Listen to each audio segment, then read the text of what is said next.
Welcome back to the Deep Dive, the place where we don latex gloves, sift through the physical evidence, and connect the most minute traces to get you the deepest analysis of subjects you thought you already knew.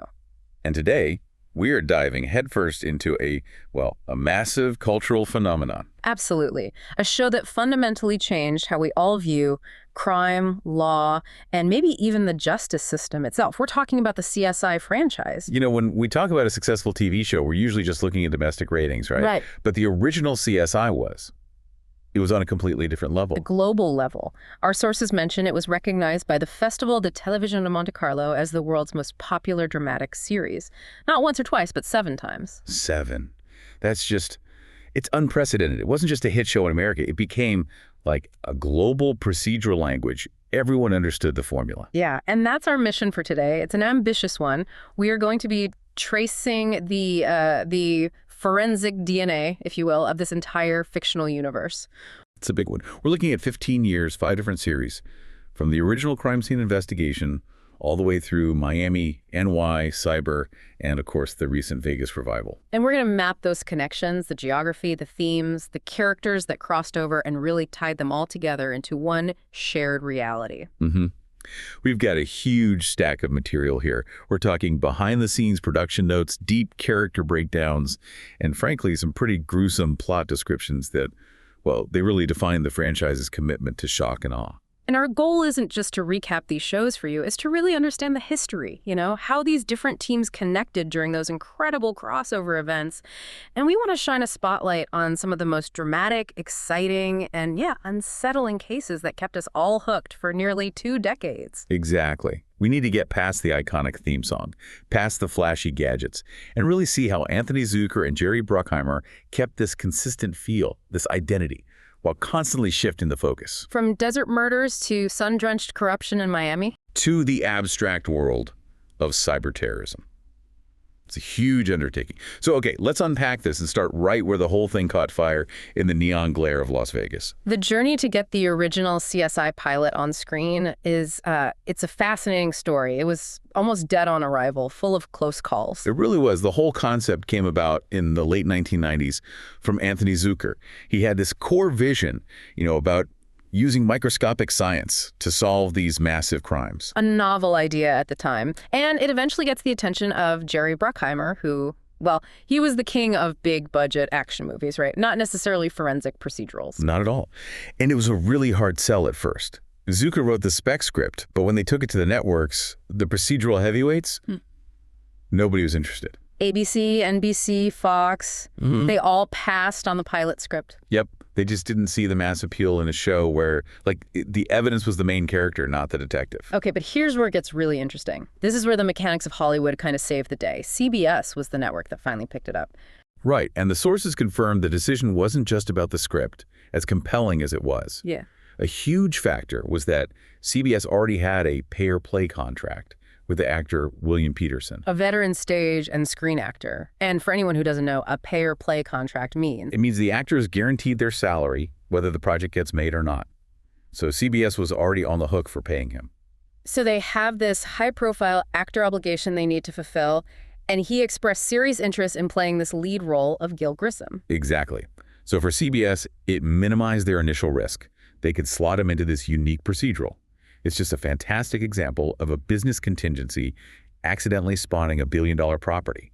That actor safety net became the launchpad for the whole franchise. It's wild. And even after they greenlit the series, it wasn't smooth sailing. The production had immediate stumbling blocks. Oh, yeah.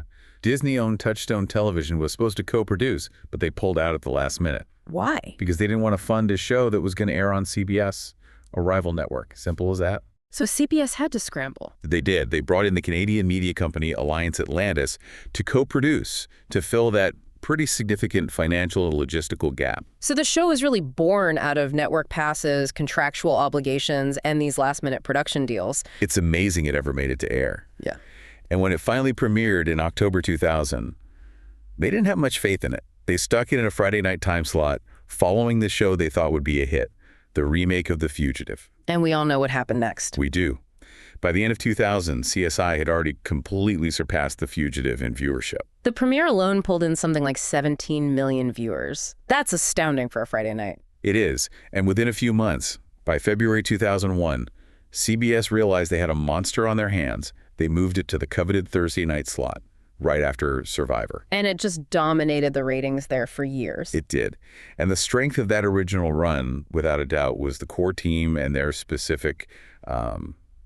specialized expertise. Let's start with the man himself, Gil Grissom, played by William Peterson, the graveyard shift supervisor. And crucially, he was a forensic entomologist. This wasn't just some cool-sounding job title they made up. His expertise in insects, their life cycles, that was central to determining the most important factor in any crime. The time of death. The precise time of death. It allowed the writers to bring in this highly technical, often macabre, but undeniably real science right into the narrative from day one. Grissom was the perfect leader for this kind of show. Socially awkward, completely rational, and just highly respected. He embodied the show's whole ethos. Follow the evidence. Follow it wherever it leads, even if it contradicts your human instinct or what you want to be true. We know he departed in season 10, but the sources confirm he got a really fitting send-off in that 2015 feature-length finale, Immortality. Yeah, he reunites with his on-again, off-again wife, Sarah, and they literally sail off together to become sea life advocates. It's an ending that kind of pulls him away from the gruesome human world and puts him back into pure nature, which feels right for him. It does. And then you had his second in command, Catherine Willows, played by Mark Helgenberger. She was the perfect balance to his pure academic nature. She was a blood spatter specialist. Right, meaning she could look at a wall and reconstruct the entire dynamic of a violent crime just from the trajectory, the shape, the velocity of the projected blood. And her backstory was just as fascinating. A former stripper, Vegas-raised through and through, she brought this street-smart intuition, a cop's instinct that Grissom often lacked. He needed that. He lived in the world of the microscope. She lived in the world of the street. And her professional arc was so dynamic. She takes over for Grissom as supervisor, then she leaves for a bit to work for the FBI. And then, as we'll get to later with the revival, she comes back in the Vegas finale to take over as the lab director. Her evolution from CSI to an administrative leader really shows the franchise's commitment to growing its characters over time. Then you have Sarah Seidel, played by Georgia Fox. She was the dedicated scientist Grissom recruited from San Francisco. Her specialty was materials and element analysis. So the tiny stuff, the microscopic trace evidence, fibers, dirt, paint chips, the kind of evidence that often directly links a suspect to a scene. And her relationship with Grissom was really the emotional spine of the series for years. It was so turbulent. They got married, then divorced off-screen because of the stress of the job. And then finally, that reunion in the final episode. It was the payoff fans waited years for. But not every character arc had a happy reunion. We absolutely have to talk about the death of Warwick Brown. Oh, man. Warwick, played by Gary Dourdan, the audio-video analyst. He was a Las Vegas native, always battling his personal demons, and his death in the season 9 premiere for Warwick was just, it was brutal. It was. He's assassinated in his car, and he dies in Grissom's arms. And the killer wasn't some random criminal. It was a corrupt, high-ranking officer under Sheriff Jeffrey McKean. And that event felt like a real pivot in the show. It was a huge thematic pivot. It drove home the point that the threats weren't just external serial killers. The real danger could be internal, coming from the systemic corruption within the very institutions they were serving. And you can't forget the supporting cast, the so-called lab rats. They were so crucial for grounding the show in some kind of scientific legitimacy. Yeah, characters like the DNA specialist Greg Sanders, who started out as comic relief but grew into a serious investigator, and David Hodges, the trace technician. Hodges had that weird quirk, right? The uncanny sense of smell for identifying chemical compounds. He did. They anchored the show's reliance on that minute, almost invisible evidence. They made the science feel real and accessible. The success story here just speaks for itself. CSI topped the Nielsen ratings for 3 straight seasons, from 2002 to 2005. It cemented its place as CBS's most successful series at the time, an absolute juggernaut. And that success wasn't just about the numbers. It was about creating this whole sensory experience. The branding was so tight. Unbelievably tight. The consistent use of "Who Are You" by The Who as the theme song. That's a branding masterstroke, not just for the original, but for the entire franchise. And the sound of the show itself, those scenes of forensic processing. Right. They were almost always accompanied by this moody, atmospheric music. Post-rock and industrial bands like Mogwai, Radiohead, Nine Inch Nails. It created this specific focused tension where the science itself felt like the action sequence. But with that global popularity came these unavoidable and sometimes negative real-world consequences. Which brings us to the infamous CSI effect. Ah, yes, the CSI effect. This is the phenomenon where the show dramatically, and I mean dramatically, elevated the expectations of jurors and crime victims about what forensic science can do. And how fast it can do it. Exactly. This is a critical point, and our sources really go deep on the fallout. Jurors, after seeing DNA processing and fingerprinting get done in, 45 TV minutes with absolute certainty? Yeah, with a cool 3D graphic flying around the screen. They started demanding that same speed and certainty in real courtrooms. They started to confuse physical evidence with absolute proof of guilt. So district attorneys were publicly saying this was hurting their cases. Yes. They argued it led to decreased conviction rates in cases that relied heavily on witness testimony or circumstantial evidence, just because the jury felt like something was missing. They were missing the high-definition, infallible visual evidence they were used to seeing every Thursday night on TV. And that pressure didn't just affect the courtroom. It extended to the labs themselves. Suddenly, real CSIs were under immense pressure to deliver instant, perfect results. Which is completely the opposite of the slow, meticulous, and often inconclusive reality of trace evidence analysis. It's totally antithetical to the scientific method. And if the CSI effect was about the audience's perception of science, the professional critiques were about the show's handling of procedure. This was the big one from law enforcement, right? The biggest one. Critics constantly pointed out that the show's heroes, Grissom, Willows, the whole team, they routinely engaged in activities that are strictly reserved for uniformed officers or detectives. Like conducting raids, interrogating suspects, and actually making arrests. All of it. And you might ask, why is that such a big deal? It's just TV. So why is it such a major procedural deviation? Because it introduces bias and it risks contaminating the evidence. In reality, CSIs are supposed to be objective fact gatherers. They document, they collect, they analyze. That's it. They're not supposed to be involved in the investigation or the arrest. No, because that compromises their impartiality. If the scientist who collects the DNA is also the person who chases down and arrests the suspect, a defense attorney can argue that the chain of custody for the evidence is corrupted. Or that the collection itself was biased toward proving guilt. Precisely. Now, this simplification was, necessary for the drama. It's impossible to have a TV show following two separate casts of characters for every case.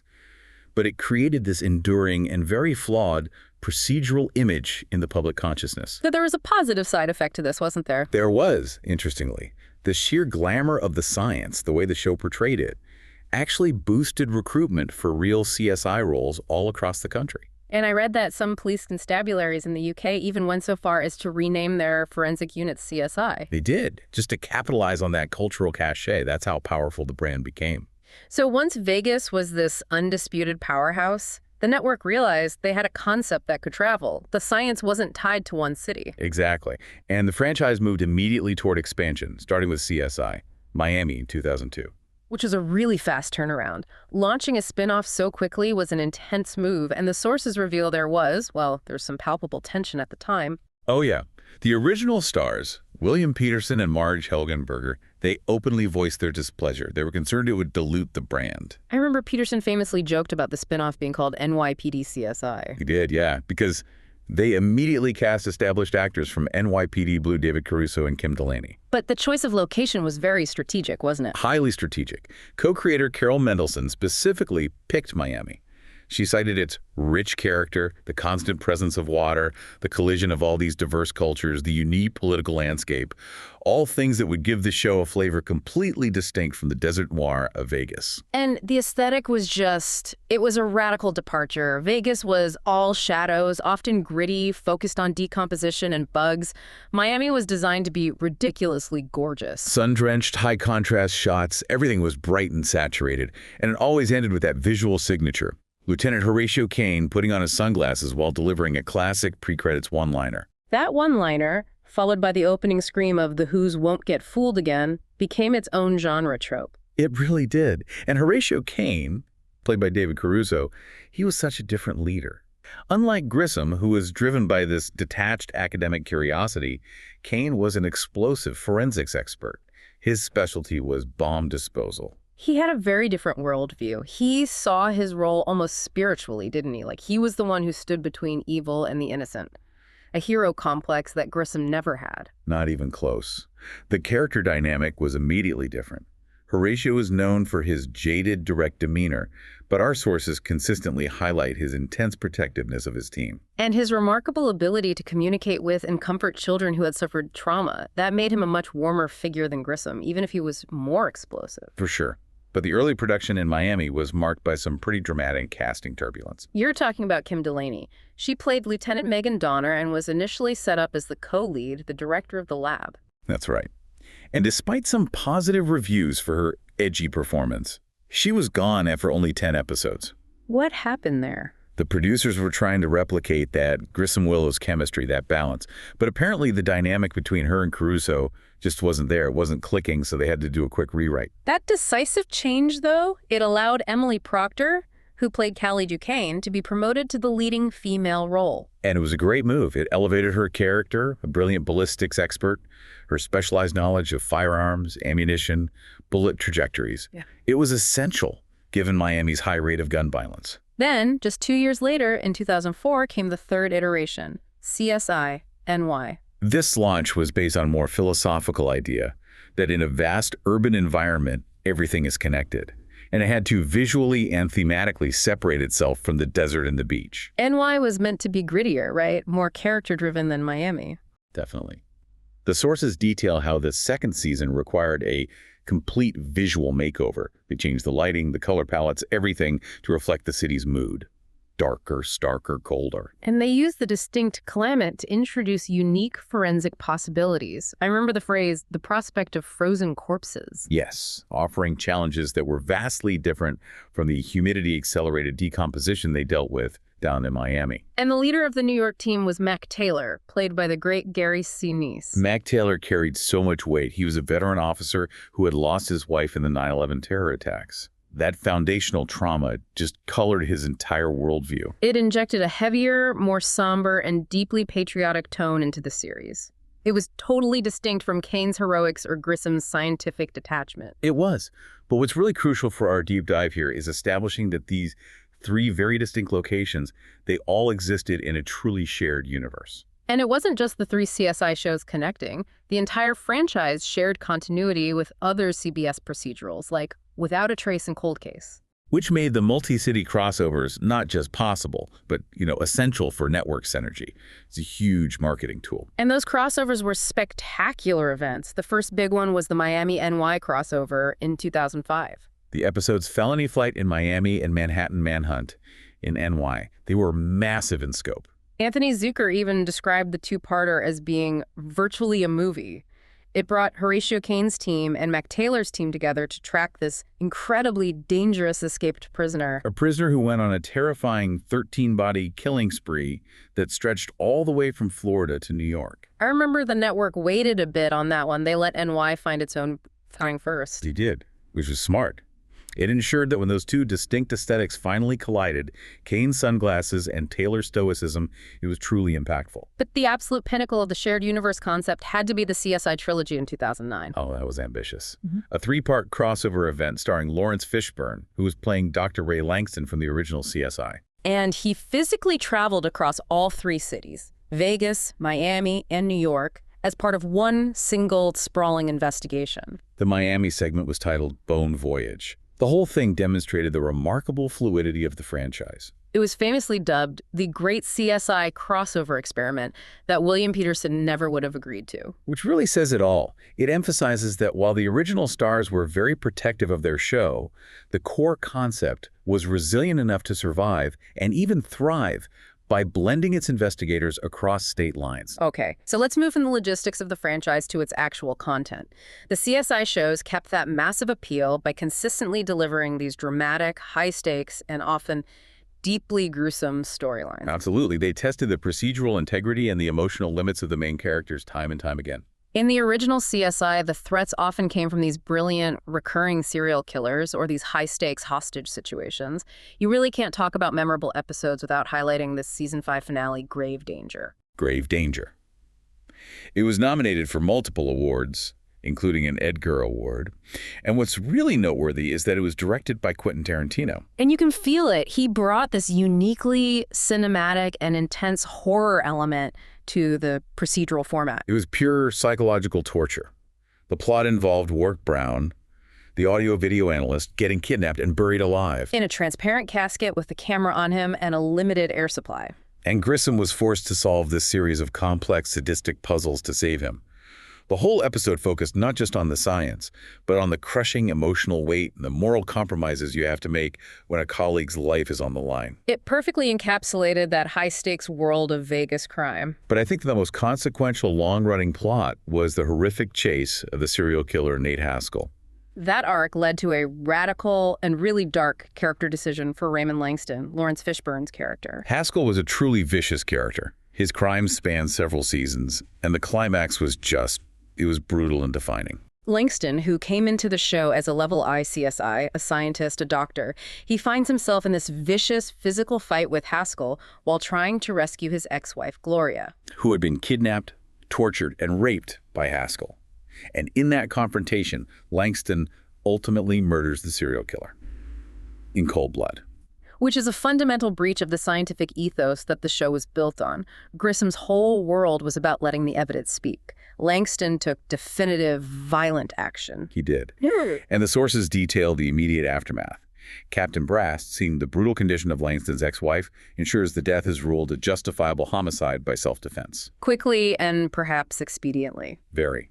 But even with that legal clearance, the trauma was too much. Langston resigned and left the team. It proved that some lines, once you cross them, even to defend a loved one, they can destroy your professional life and leave the crime lab just reeling. So if we shift our focus now to CSI, Miami, the emotional stakes there were often driven by procedural failures and just the inherent danger of the job itself. Right. And nothing illustrates that better than the death of Tim Spiedel, the trace evidence expert. It was so shocking because it wasn't just random violence. It was caused by procedural negligence. That was in Season 3, in the episode Speed. He was killed in the line of duty, but the narrative makes it very clear. It was his own fault. His characteristic non-compliance with department rules, specifically, his failure to properly clean and maintain his weapon, caused it to misfire at the critical moment. And that allowed the killer to fatally shoot him. It's such a profound narrative choice. It just hammered home the show's procedural message. In this world, the seemingly mundane rules about cleaning your gun are actually matters of life and death. And that detail carried over. It was so effective that when Horatio Caine was interviewing Spiedel's replacement, Ryan Wolf, the first thing he does is check the cleanliness of Wolf's gun before he offers him the job. It's a great character moment. And while Caine started the series as this seemingly infallible hero, the sources confirm his character arc was marked by this increasing moral grayness. Oh, definitely. Horatio became noticeably more jaded. He was often less ethical as the series went on, sometimes crossing lines to protect victims or his team. But that core protective instinct was never compromised. Never. The show also explored internal corruption, but often through the medical side of the house. We had that shocking storyline in Season 7 with the medical examiner, Tara Price. She was caught stealing oxycodone, an opioid analgesic, from a victim in the morgue. It was a profound breach of trust. It introduced the idea that corruption wasn't just about dirty cops like Under Sheriff McKean in Vegas. It could be a moral failure driven by addiction or desperation right inside the pristine world of forensic science. And it was Ryan Wolf who exposed her, right? It was, which led to her immediate arrest and dismissal. And finally, the team itself was subjected to these direct attacks on their physical space. There was the tragic death of Detective Jesse Cardoza. Yeah, an old colleague of Horatio's. He was killed during a massive hail and fire suppression attack on the entire lab in Season 8.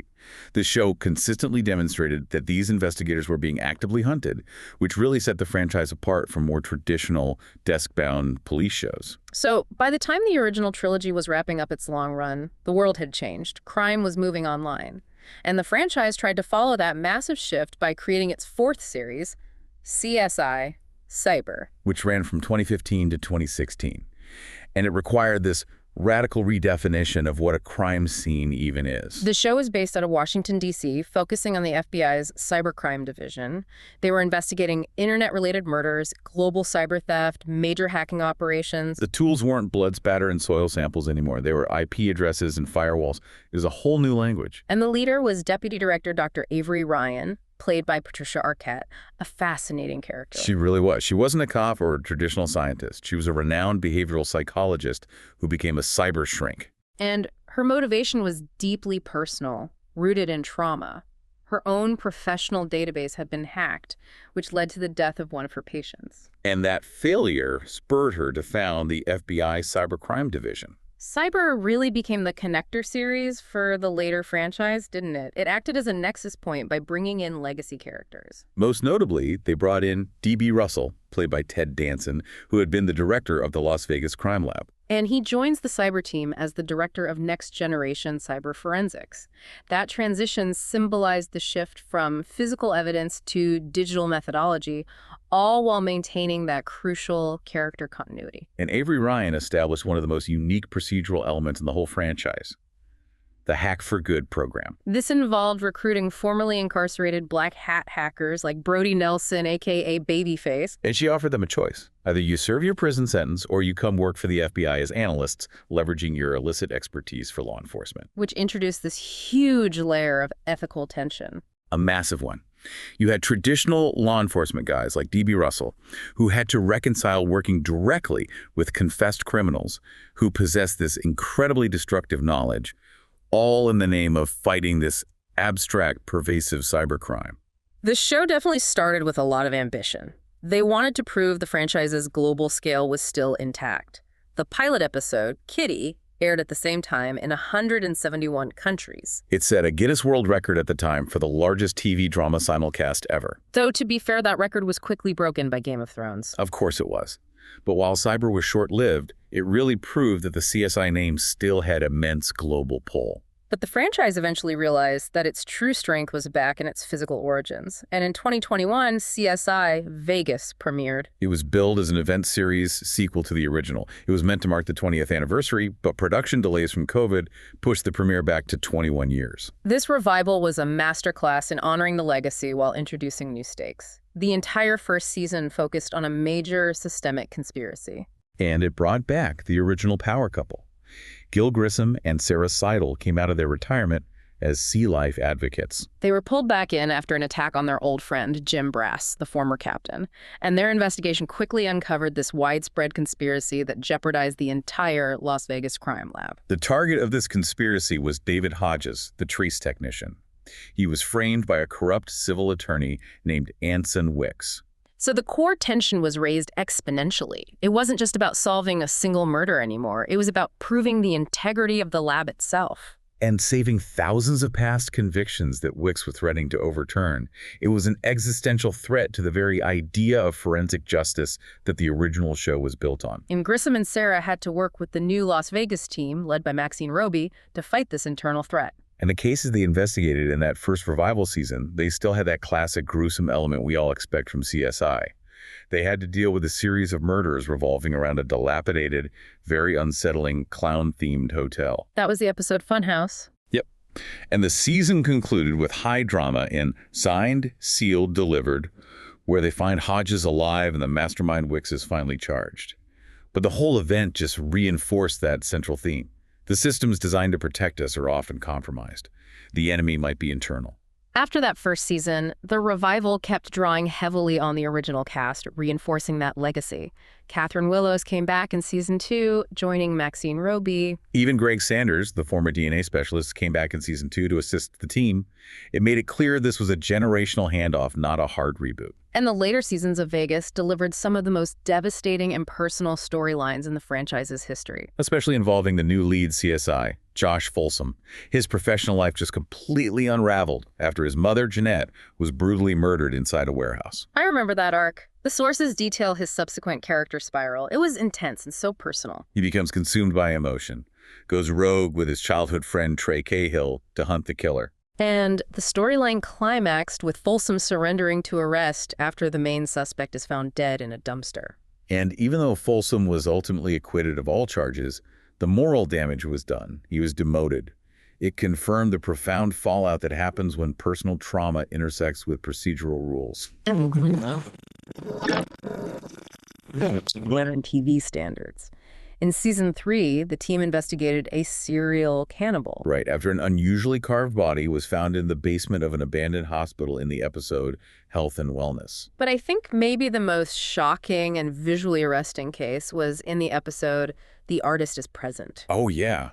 That detailed the bizarre discovery of an intact human nervous system put on display at a local car dealership. Just wow. These specific crimes confirm that the Vegas revival kept the franchise's commitment to pushing boundaries and delivering their shocking, high-concept forensic puzzles that defined the original. And the final episode, Tunnel Vision, it concluded the revival with another high-stakes conspiracy, mirroring that original Season 1 theme of internal jeopardy. Max Roby, the lab director, was kidnapped, forcing the team into a desperate race against time. And the episode ended with this major discovery, confirming a conspiracy at a Mojave Kinematic Designs facility. Even 2 decades later, the CSI universe was still complex, connected, and operating in a high-risk world where forensic evidence was always the key. It's truly incredible to look back and trace the evolution of the CSI universe. Anthony Zuiker's initial core concept, using minute scientific detail to speak for the dead, it proved to be unbelievably adaptable. It really did. The franchise successfully stretched that single idea from the desert lights of Vegas to the humid cultural chaos of Miami, the dark realism of New York, and then finally into the abstract, terrifying realm of cybercrime. And through that whole journey spanning over 20 years, it maintained this consistent visual and auditory identity. It was perpetually unified by that driving sound of The Who. I think the lasting legacy here is rooted in the constant tension the show created. On one hand, you have the hyper-dramatized, often ethically compromised, and intensely entertaining TV portrayal that turned scientists into action heroes. Making the science feel instantaneous and infallible. Exactly. And on the other hand, you had the actual, often mundane, tedious reality of forensic science, which the show distorted. And that distortion became famously known as the CSI effect. That normalization point you made is so critical. We often overlook how the franchise moved its characters so seamlessly across boundaries. Like D.B. Russell going from directing the Las Vegas crime lab to running the FBI cybercrime division in D.C. It showed an interconnected world for sure, but it also, maybe inadvertently, normalized a certain level of surveillance and a near-total, unquestioning trust in scientific data and technology. That's a great point. The show relies so heavily on technology and data, but the sources point out that the series rarely provided any critical distance or reflection on, say, the security of that information. Or the bias that can be introduced by human investigators, even if they are scientists. Or the potential misuse of the sophisticated surveillance techniques they showed every single week. Precisely. And this raises a final, provocative thought for you to consider as you wrap up this deep dive. If the entire CSI universe is built upon physical and digital evidence, and it places so much faith in the absolute capabilities of scientific technology to always reveal the truth, what happens when the technology itself becomes the crime scene? What happens when the infrastructure of the system, the digital pathways, the databases, the very instruments used to collect the evidence, what happens when that becomes the primary weapon or the target of a conspiracy, just like we saw in the Vegas revival? That is a question of integrity that the franchise struggled with and eventually embraced right up until its conclusion.